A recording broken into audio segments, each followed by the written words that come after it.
เมนูสูตรเด็ดมื้อนี้ก็นี่พ่อบ้านเพิ่นเข้าเฮือนครัวโอ้ไอ้หนุ่มชายโสด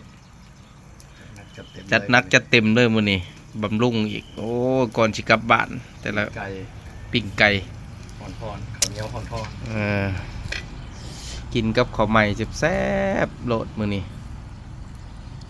แซ่บๆเราได้ทุกคนเด้อมื้อนี้ได้ปิ้งไก่ลาดคือไก่นี่ก็สิได้จากการซื้อเนาะเพราะว่าบ่ได้เลี้ยงโดยตนเองเนาะถือว่ายังซื้ออยู่ตลาดอยู่ก็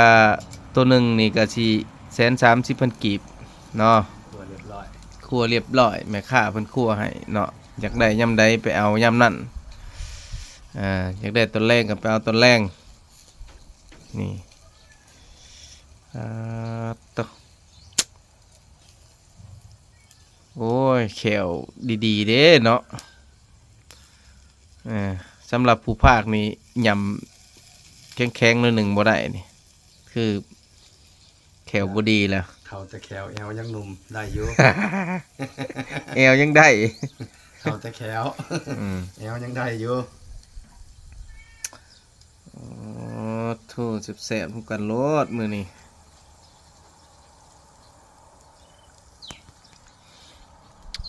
ตะกี้เลี้ยงไก่อยู่เฮือนนี่โอ้ยเป็นร้อยพุ่นใดบัดขายมันราคาถือมันบอกราคามันบ่แพงคือคู่มื้อนี้ แน่เลย ไก่โล17,000กีบ มันสิได้ราคา คู่มื้อนี้โล6-70สมมุติว่า เทียบใส่ตะกี้ถือว่าได้ราคาแล้วเห็นไหม อันนี้ตัวละโลได้นี่เขาเจ้ามาขาย130,000เอาขายตะกี้โอ้ย โล60จะซื้อมาคั่วขายแสนปลาย มันคือคู่มือนี่เขาเลี้ยงพอเลี้ยงอยู่มันก็สิเป็นราคาคืออันนั้นอยู่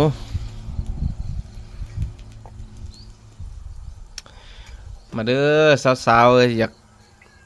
กินข้าวเช้าน้ำกันเลย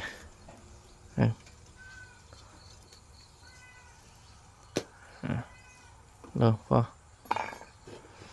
ข้าวเช้าน้ำกันโลดเลย กินไก่แซ่บ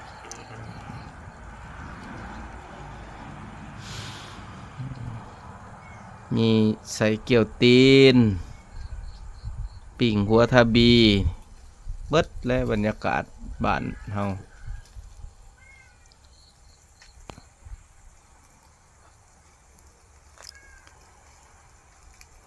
มื้อหน้าแล้วเอาเป็ดมาปิ้งอีกมื้อหน้าเป็ดนี่กินยำแรงว่ามันคักเนาะกะหนังมัน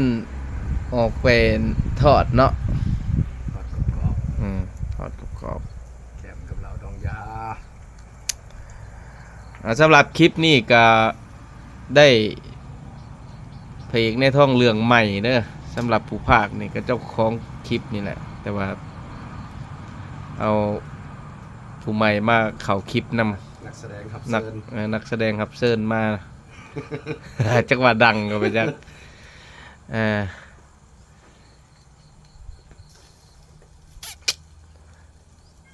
นักแสดงรับเชิญเพิ่นคันดังนี่ก็ห่วยคลิปปังขึ้นมานี่ก็บ้า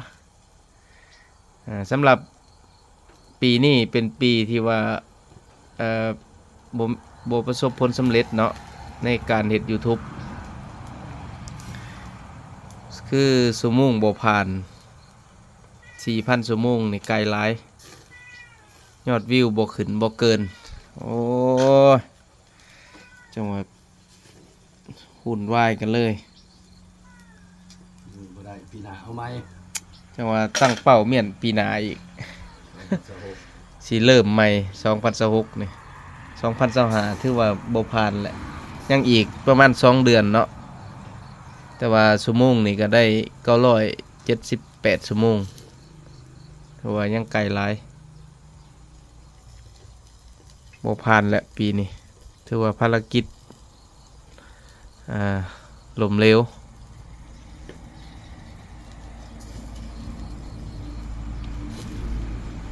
เลี้ยงหมูก็ราคาบ่ดีปีนี้เฮ็ดจังได๋ ลงทุนนี่ยังกะลุบบาทนี่เลี้ยงหมูนี่ก็ตอนตอนลงทุนใหม่น่ะโล50ไปเนาะหาวใส่บัดเริ่มเลี้ยงแล้วหมูเริ่มสิใหญ่บัด ลูก เอ่อ 30 โล30โอ้ยตาย สมกับคำว่าเรียกงูไปถ่าเจ็กรู้แล้ว เจ็กบ่เลี้ยง เจ็กบ่ซื้อ เจ็กบ่ซื้อคนลาวกัดหยุ่งเลย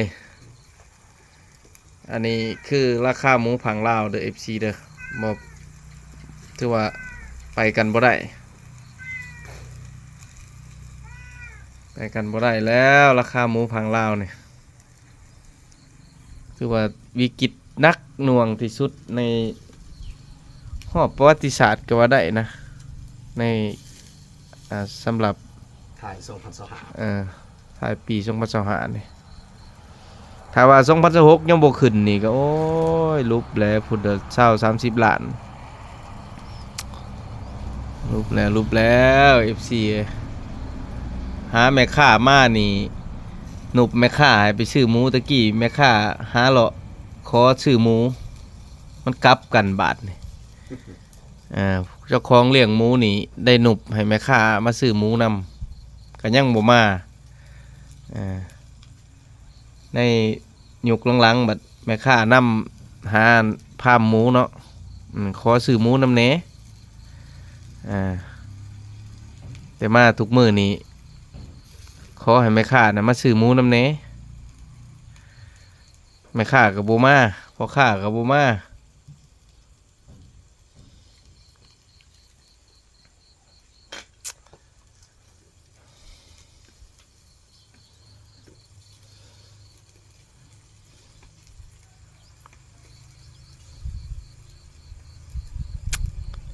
เราว่าไก่อ่อนๆได้เราเว้าคันเราสิบ่ตัวเรามันแม่นอยู่บ่ไก่อ่อนน่ะเรียกใหม่มองสวงเพิ่นน่ะ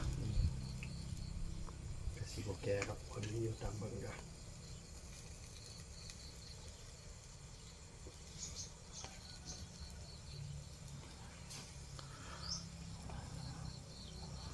ได้ซ้ำน้อยเนาะมานั่นเนาะซ้ำน้อยนะผีมากวบเจ้าว่าเหลืองคักปะจัง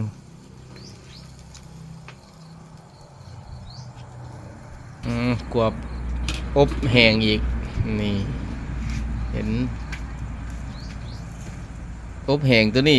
เบิ่งน้ำดุๆได้อตัวนี้ได้บ่เบิ่งน้ำดุนี่ใหม่เกรียมคักปะจังได้นี่กลมๆได้นี่